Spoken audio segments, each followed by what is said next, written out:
पंडित धीरेन्द्र शास्त्री के लिए खुद निशानी, आखिर क्यों लिया इतना बड़ा फैसला?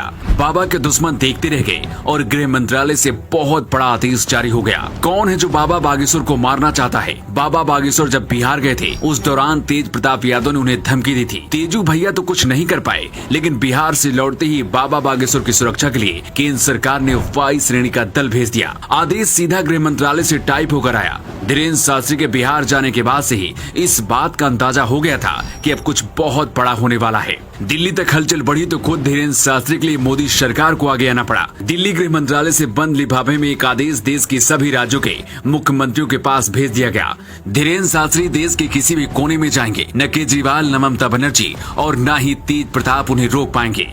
3 दिन पहले ही धीरेन्द्र शास्त्री ने लोगों के बीच मध्य प्रदेश में एक ऐलान करते हुए कहा था कि तुम मेरा साथ दो, मैं तुम्हें हिंदू राष्ट्र दूंगा। क्या मोदी साहब वही चाहते हैं जो धीरेन्द्र शास्त्री ने ऐलान किया है? क्या अगले 1 साल में भारत को हिंदू राष्ट्र घोषित कर दिया जाएगा? और 2024 से पहले मोदी शाह का प्लान क्या है? आपके सारे सवालों के जवाब इस 2 मिनट की रिपोर्ट में आपको मिल जाएंगे। बाबा बागेश्वर ने जब से हिंदू देश बनाने की मांग शुरू की है, उसके बाद से कट्टरपंथी मुस्लिमों के निशाने पर हैं। लेकिन सबसे ज्यादा हद तो तब हो गई जब बिहार सरकार के मंत्री तेज प्रताप यादव ने बिहार में नहीं घुसने की धमकी दी थी। इतना ही नहीं, बाबा को रोकने के लिए तेज प्रताप यादव ने अपनी एक खुद की आर्मी बनाई थी। सुरक्षा एजेंसियों और मध्य प्रदेश सरकार की रिपोर्ट देखने के बाद दिल्ली में बैठे अमित शाह भी हिल चुके हैं। दिल्ली गृह मंत्रालय तक जो रिपोर्ट पहुंची है उसमें कहा गया है कि बाबा बागेश्वर की जान को बहुत बड़ा खतरा है और उन्हें कभी भी निशाना बनाया जा सकता है। इसके बाद ही दिल्ली गृह मंत्रालय ने बाबा बागेश्वर को वायु श्रेणी सुरक्षा देने को मंजूरी दे दी। देश के सभी राज्यों को यह पत्र लिखा गया है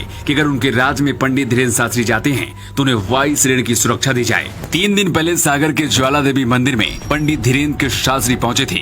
आसपास के लोगों को जब इस बारे में पता चला तो सड़क पर ही हजारों लोग इकट्ठा हो गए। इन सभी लोगों ने बाबा को देखकर जय श्री राम के जयकारे लगाने शुरू कर दिए। इसी दौरान अपनी कार की सनरूफ पर खड़े होकर बाबा ने एक बहुत बड़ा ऐलान कर दिया। धीरेन्द्र शास्त्री ने कहा कि भारत हिंदू राष्ट्र बनकर रहेगा। हम तुमसे कहते हैं कि अपनी आने वाली पीढ़ियों के लिए जाग जाओ, वरना राम मंदिर को कोई पूजने वाला नहीं रहेगा। इसलिए मैं कहता हूं कि तुम मेरा साथ दो, मैं तुम्हें हिंदू राष्ट्र दूंगा। हिंदू देश बनाने की बात धीरेन्द्र शास्त्री अपने दरबार से करते हैं। यही बात कुछ लोगों को अच्छी नहीं लगती। वो बाबा बागेश्वर को रास्ते से हटाना चाहते हैं। दावा तो ये भी किया जा रहा है कि धीरेन्द्र शास्त्री को वायु श्रेणी की सुरक्षा देकर बीजेपी 2024 में फायदा उठाना चाहती है। इस बात में कितना दम है, इसे समझने के लिए बिहार की तस्वीर आपको देखनी होगी। पिछले हफ्ते बागेश्वर के दरबार में शामिल होने के लिए बिहार में 10 लाख से ज्यादा लोग पहुंचे थे। इतने लोग तो पीएम मोदी की सभा और रैली में भी नहीं पहुंचते। धीरेन्द्र शास्त्री बीजेपी के लिए सॉफ्ट कॉर्नर रखते हैं, इसलिए बीजेपी को लगता है कि बाबा की छवि का फायदा उन्हें मिल सकता है। इसके साथ जिस तरह से कभी योगी आदित्यनाथ भारत को हिंदू देश बनाने की बात करते थे, अब वही बात धीरेन्द्र शास्त्री कर रहे हैं। वैसे गृह मंत्रालय और खुफिया एजेंसी तय करती हैं कि किसी और कैसे सुरक्षा देनी है, लेकिन पंडित धीरेन्द्र शास्त्री को मोदी सरकार ने जिस तरह से वाई कैटेगरी की सुरक्षा देने का फैसला किया है, उसे लेकर आपका क्या कहना है? आप अपनी राय कमेंट बॉक्स में लिखकर बता सकते हैं।